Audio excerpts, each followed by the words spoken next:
Ngiyazi ukuthi manje usunolwazi oluningi oluvela ku-inthanethi mayelana nezinduna zomthambo. Kuthiwani uma ngikutshela kunokuba ugoduke ngemva kwenqubo ungabuyela ehhovisi lakho noma endaweni osebenzela kuyo ngemva kokwenza inqubo?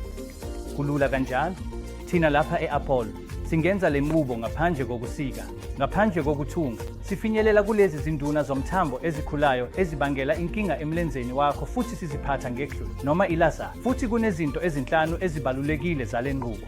Into eyodwa ukuthi yenziwa ngaphansi kwe-anesthesia yendawo. Akukho ubusika, akukho ukuthunga. Ungakwazi ukuhamba ngokushesha, ungageza ngisho nangosuku olufanayo. Ngakho-ke, uma uzizwa ukuthi udinga ukuqonda kabanzi mayelana nezinduna zomthambo, xhumana nathi sizokutshela kabanzi mayelana nokwelashwa ngekhlwe nelaza ngaphandle kokusika noma ukuthunga.